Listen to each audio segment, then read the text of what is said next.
Okay. Well, it's good to see everybody here, and I appreciate you guys taking the time out of your mornings to meet our coaches. It was really important for us at Arizona football to really make a statement that all of our coaches have their own message, and all of our coaches have wanted to make it personal. And for us, it was a matter of getting all of them in front of you to share their story, to let you know why they're here, and really how we were able to come together. And I feel extremely grateful as the head coach here to be able to put the staff that we did together. It was a process over time, and it was one that was really exciting to get done. And we've been able to manage to have all of our coaches here. A couple are just arriving via airplane, so should be here soon. But I hope that you guys got a lot of information from them. And then in turn, we'll make sure that they're available to you throughout the spring, as I will be to all of you, whoever has any questions, comments, concerns, or anything that's going on in our program. I'd love to share it, whether that be from these interviews or my Twitter. Thank you, Coach. Our first question will go to Michael Lev, Arizona Daily Star. Oh, hey, I get to go first. Cool. So it's pretty easy to see kind of the connective tissue with a lot of these coaches. You've worked with them in the past, or they played at Arizona, et cetera. Scotty Graham, maybe an outlier a little bit in that regard. How did that situation come about? How did you discover Scotty, and what does he bring to the table? Yeah, so Scotty Graham was recommended to me by Brian Billick and by a couple of other coaches that I've worked with in the past. Chris Furster, Brian Billick, Bobby Turner are all coaches that coached at the 49ers or the formerly of the Vikings. And all of those guys coached Scotty Graham when he was with the Vikings in I guess it was the 90s at that time. And they all said to me, if there's one guy that you should really consider for a job, and he's in Arizona currently to coach your running backs, it would be Scotty Graham. It was all that, one thing that Brian Billick said, he goes, the best thing that Scotty Graham ever told me was, hey, coach, if you need 3 yards, I'll get you 3 yards. And if you need 4 yards, I'll get you 3 yards twice. So the one thing about Scotty is they said that he's extremely honest. He does an incredible job of talking with his players, discussing kind of life skills, mentorship program. Obviously has experience with the student athletes by being in administration from the school up north. There are guys that I talked to that are involved in the NFLPA that said Scotty's always been an incredible resource for them. And when you look at a guy like Scotty, you're talking about 4 years of college experience at Ohio State, then 6 years in the National Football League, 10 years as when you look at it, 10 years of a running back at the highest level, never put the ball on the ground, always efficient, did a great job of being a great leader of every team he's ever been a part of. So I was super excited to get his name and be able to connect with him. Next question, Dennis Dodd, CBS Sports.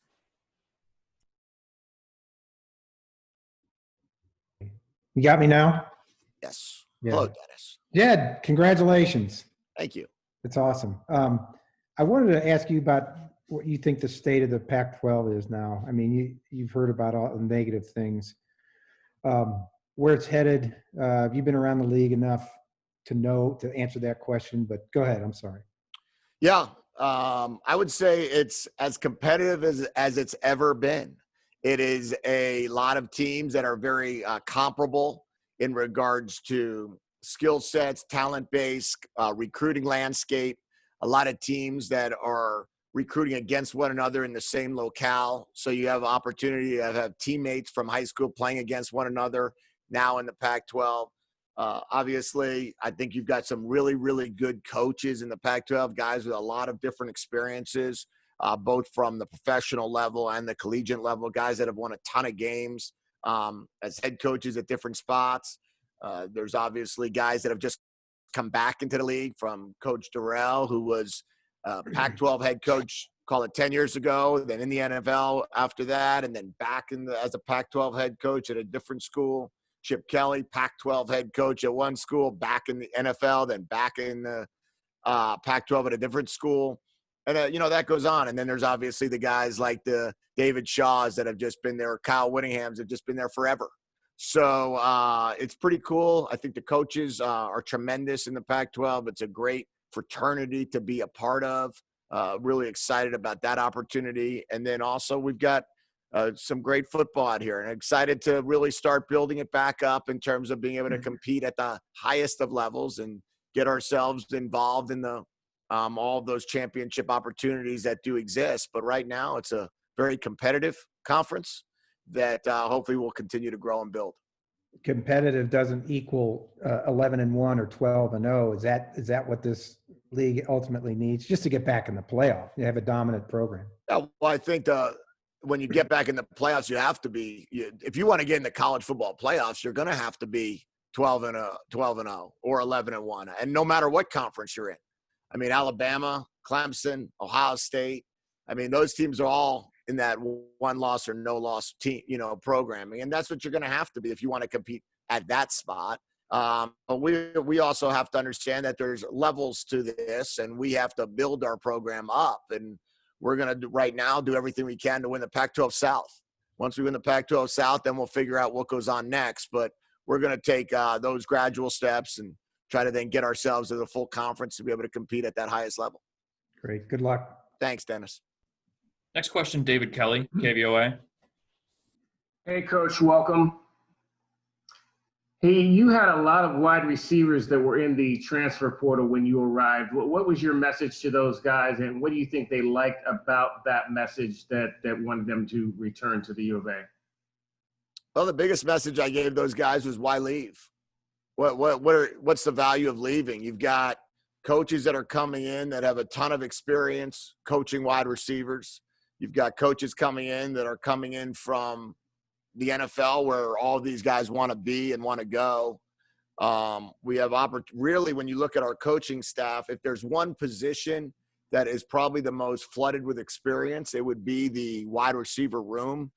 Jimmy Doherty has coached wide receivers for over 15 years. I've coached wide receivers in the NFL with the Broncos, with the Ravens. I've coached at college at University of Michigan, always been involved in the passing game everywhere I've been. Brennan Carroll was a wide receiver coach at University of Miami. And then we hired a receiver coach in Kevin Cummings. So if you're a receiver, my opinion is this is a place you'd want to be. You know that you're going to have a ton of eyes on you. Our receiver coach in Kevin Cummings that we hired from San Jose State, I believe is an absolute all-star in the profession. So fired up that he's with us. Took San Jose State's offense, and they were fourth in passing in 2019, and was a teammate of Brandon Cooks, who's a former player of mine and one of my favorite players I've ever coached. And, I just think that that's kind of what we told them, and we didn't have to really sell them on that. I think we just had to tell them that, and they believed it and see it, and now they're all back, and it's pretty exciting for them all to be here. And the indication that you've given us and that Jordan Papao has given us is that obviously the tight end is going to be a part of this passing game. I was just curious, where did your philosophy come from? Was that something that was based in your early college years? Was that something that you developed more once you got to working in the NFL? Yeah, well, I've really never been a part of a program that wasn't tight end driven, or at least very tight end based. Really back in, even with Coach Spurrier, we always played with the tight end a lot. Very, very rarely were we in a two open formation out of 10 personnel. That was kind of mixed in, but not really the norm or the standard for us. And really every year since then, I've never been on an offense that we didn't play without a tight end, if not two tight ends. So whether that be at any NFL team or college team, we've been able to be a part of some really good programs with really good tight ends. And they're a critical part in helping you develop an offense. They're huge for pass protection. You never want to really throw, in my mind, when you throw four wide receivers that are running back out there, you've guaranteed yourselves that it's going to have to be a 5 or a 6 man protection. There's no chance of it being a 7 man protection. When you don't have a tight end in the running game, I think it really causes some mismatches and makes it challenging to be able to run the football without a tight end. So I'm not really a fan of that. And also the diversity it brings when you could get a bigger tight end that can stretch the field and challenge defenses down the middle of the field. It adds a dimension and a weapon that is pretty critical to the success of our program. And when you guys got guys like Rob Gronkowski, part of this program in the past, and I recognize from being a Patriot how important that guy is, we're going to have to do our best to find someone similar. Next question, Jordan Ham, Sports 360 AZ. Hey, Coach, thanks for doing this. You've been able to bring in some transfers who played their prep ball here in the state kind of right off the bat. How do you think those additions will help you on the field, and how do you think that can also help jumpstart some relationships on the recruiting front within the state? Yeah, I'm really excited about everybody that's entered our program or has returned to our program or that's in our program. And you know, what I'm going to do is when signing day is over and I kind of get a great feel of what our roster is going to look like, we'll be able to address each and every guy we brought in and why we brought him in and what the value is for us and our team. In regards to the transfers that they're from Arizona, or a lot of them are, not all of them, I think it's an important part of this transfer portal is to recognize there's a lot of guys that leave the West Coast and go to other places and then recognize they'd really much prefer to be back at the West Coast. And our ultimate goal is to not let them leave. But as we also recognize, there are going to be some guys that are going to want to look elsewhere and see what it looks like and see what it feels like. But when they want to come back, we want to be able to welcome them back. And the portal has permitted us to do that. So we're going to continue to try to find the right guys that if they're at another school and they're in the portal and they're, you know, from the West Coast, I believe we're going to have a great chance to get them here at the University of Arizona. And I believe we'll have a great chance to keep these guys in state before they even want to leave. Thank you. Thank you. Next question, Rich Herrera, Wildcats Radio 1290. Good morning, Coach. Getting a chance to meet all of your staff, your coaching staff. What was your selling point to these coaches when you were trying to find this, and I'm going to call it an eclectic group because there's so many young coaches, so many veteran coaches. And once you finally got them all in the same room, what was the message that you got to them when you immediately got your staff together? Well, it was all about building personal relationships, and it's all about being personal, and that everything we're going to do, it's personal. And they recognize that. We've talked about that from the very beginning when we went through that interview process. And everybody has a different maybe interpretation of what it's personal is for them. But for me, it's the relationship that we have, and it's the culture we're going to build here. And it's going to be the culture of consistency is critical. I mentioned it the other day. And, we have to, what I've sold or told these coaches when we brought them in is our ultimate goal is to keep this coaching staff together and win together. And in our profession, which is the profession of guys that are professional movers, it's really nice to be able to feel like there's that ability to be, hey, let's plant our roots. Let's build our families together. Let our kids grow up together. And then some of our older coaches that kids have grown up, I told those guys, people work their whole lives to be able to retire in Arizona. I'm giving you a chance to work here and not even be retired and collect a nice paycheck. So we're going to try to do our very best to really give our message to our coaches. And then finally, what's cooler than building back a program? I mean, there's so many different opportunities out there in this profession, but these are jobs that don't come around every day. And when they do, there's a lot of people that are competing for them. So when we have an opportunity to be here and to do this together, we got a chance to do something extremely special. And we're just excited to all do it as a group. I think we're gonna go out there and have a good time and do it for a long time. Some of the coaches talked about the importance of being able to have family around. Why is that important for the listeners and the viewers that heard that it's important to have your kids be able to come to be and spend time with at the facility? Well, this is a profession which, if you allow it to, will gobble up every minute of your day and every minute of your night. And then the only time you really are heading home is for sleep. And if you can't open up your doors to be able to see your kids, sometimes you can't see your kids. And if you can't be able to get out of in the off season and be able to sneak away and, watch your kids participate in a sporting event or, bring our whole coaching staff to watch someone's kids participate in a sporting event, then really, why are we all doing this? Why are we working this hard? Why are we making, good money? Why are we not able to enjoy it and ask our wives to move everywhere? So my feeling is this is an incredible opportunity to build a family atmosphere. It's an incredible opportunity to allow our children to really become part of Arizona Wildcat football. And our players will learn, how do you treat girls? How do you treat women? I've got a 9-year-old and 11-year-old, and it's amazing when I've had players around my kids, they are absolutely the sweetest guys you've ever seen. And hopefully that message is to them. That's how you treat your girlfriend too. And that's how you're going to treat your wife one day. And you start seeing it when you start seeing these little girls be treated with such respect that these guys understand the importance of it. Thank you very much. Thank you. Next question, we'll go back to Dennis Dodd.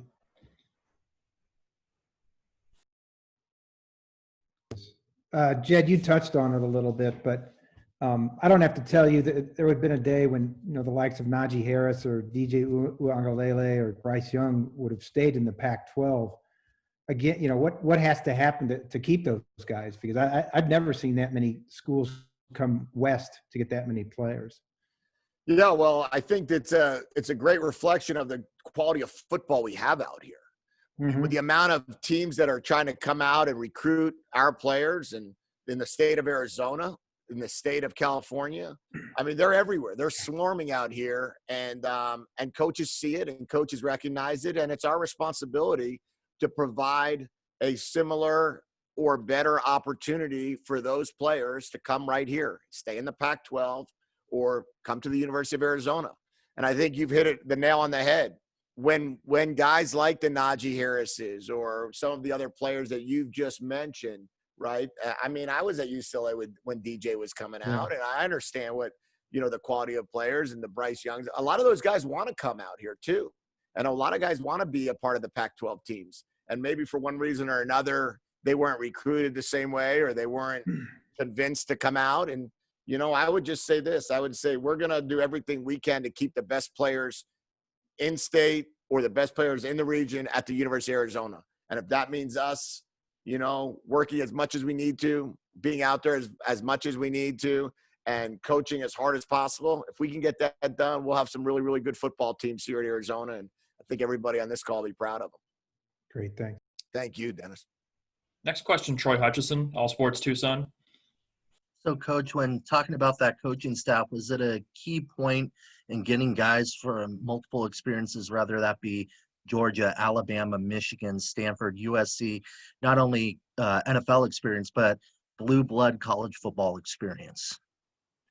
Yeah, it was huge for me. You gotta know how to win before you can teach players how to win. And you have to have been around winning programs and winning opportunities and winning cultures. And I would say that, one huge part of evaluating quarterbacks in the NFL when you're going through the draft is what's their win-loss record. Like, do these guys know how to win? When you're looking at a quarterback coming out, traditionally the guys that have won know how to win and win. And I would say that in the same regard, it's with coaches the same way. If you haven't been around programs that have won or know how to win or been around cultures of winning, it's very hard to just jump in and just try to start selling it.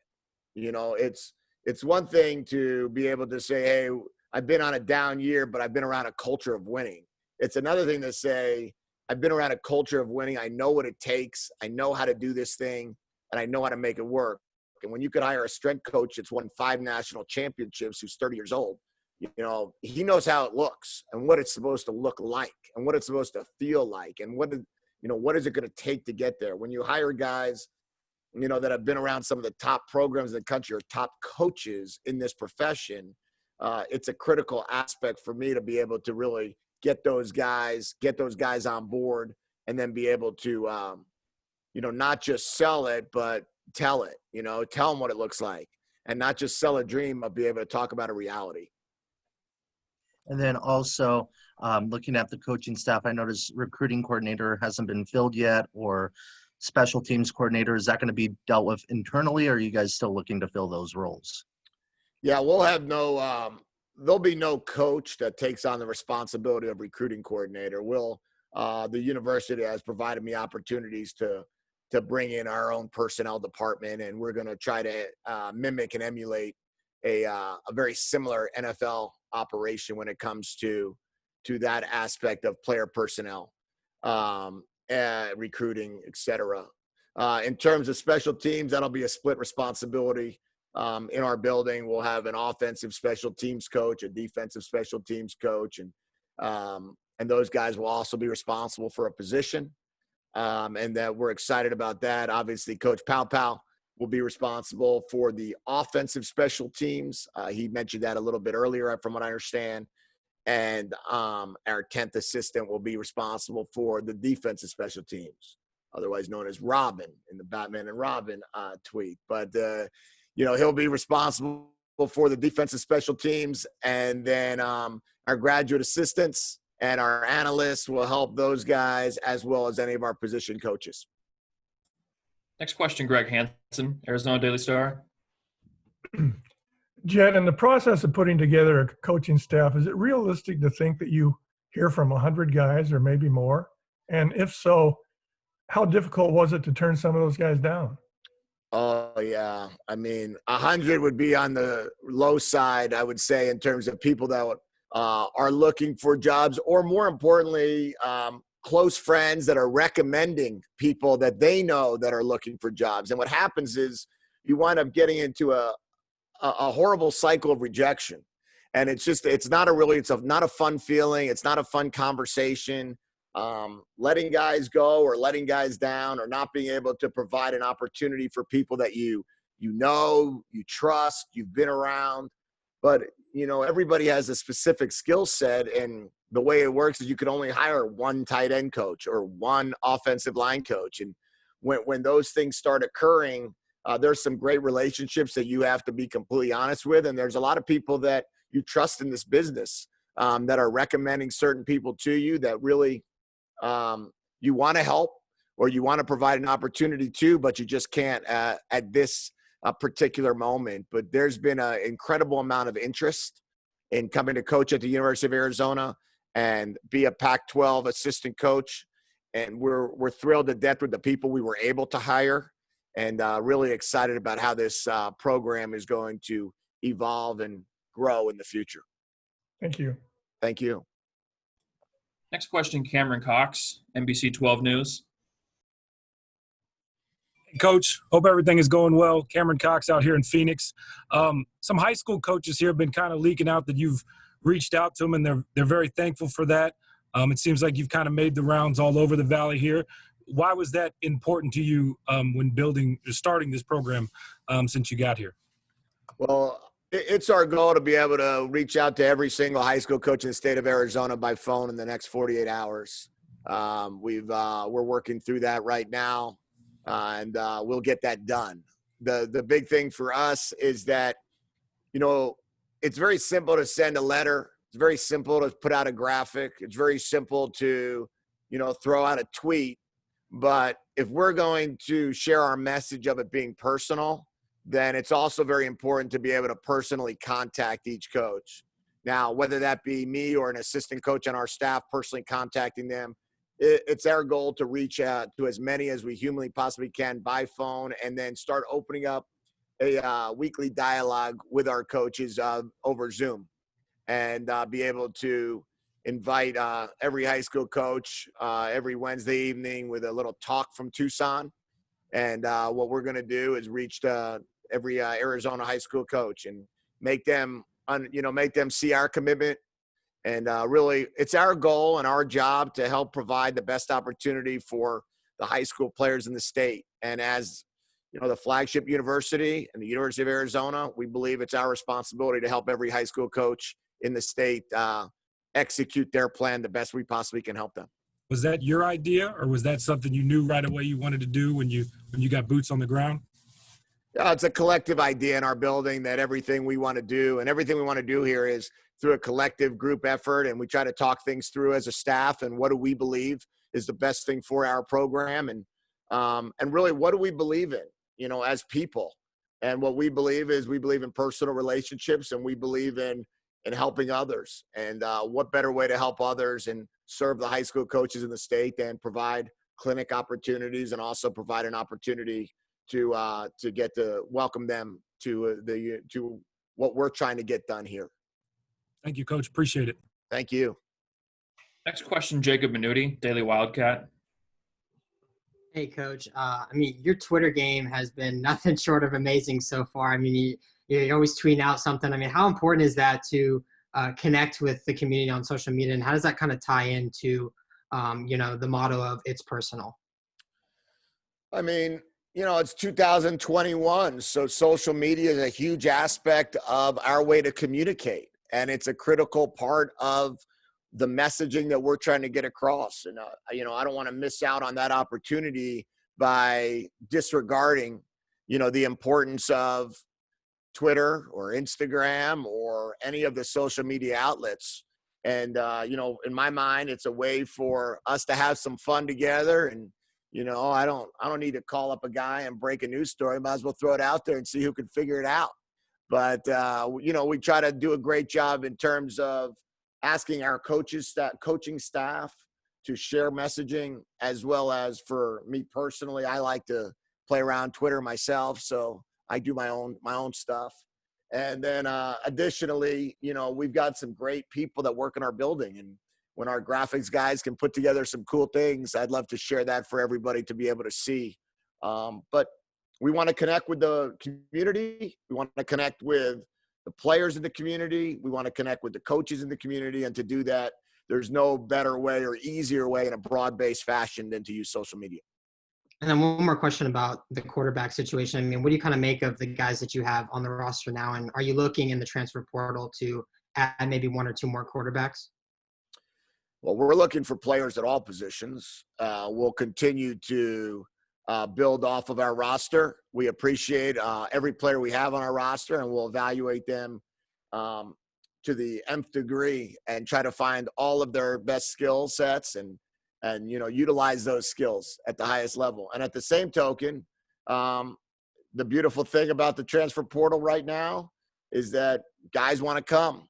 And if guys want to come that are in the portal, we'll evaluate them and see if they can help our football team. And when it comes to recruiting, it's going to be our job to do the absolute best we possibly can to secure incredible amount of commitments in December, when the next early signing period is. And then we need to find or fill some holes here in this, let's say, or whatever amount of spots we have left to give initial scholarships out here in February. Thanks, Coach. Thank you. Our final question for Coach Fisch. We're going to Jason Shear, Wildcat Authority. Hey, Coach. I asked Coach Brown the same thing. Do you Turn the lights off on you? do you talk about the past few years? Do you ignore it, or how do you kind of approach the struggles previous to you arriving? I think it's necessary to, those who don't study history are doomed to repeat it. So it's very important for us to understand what went wrong and take a good look at what went right, and look at the last couple of years or 3 years and see, how'd they get to 4-1, and then see what happened the second half of that season, to be able to look to see how they took USC down to the very wire the first game of the year, and then how what happened the last game of the year occurred. So we're going to look at it, and we're going to look to see who we have and, really the skill sets of each and every player. And then in turn, also, we're bringing brand new systems in, a brand new offense, a brand new defense, and a brand new special teams. So it's real challenging sometimes to just pick and choose plays and move guys in there to say, how would it look if we ran our play, or how would it look if we were doing this on defense? So we're really trying to look at athleticism. We're trying to look at their skills. But in terms of the overall, what was the final score of the game, we try to not spend too much time on that and really try to spend more time on the process. And then you look around the country, and the better teams in the country, their front office, so to speak, they're huge. How much are you able to put into that front office, so to speak? Are you able to expand it? And whether or not that's the case, how important is it to what you're doing here? Yeah, well, it's certainly it's a critical part to the success of college football in 2021 and beyond, is that the way these programs are being built and the amount of information that is available, you need to build more of an infrastructure of gathering information So that player personnel department, or front office, so to speak, is a huge part. And the university and Dave has given us resources to be able to increase that.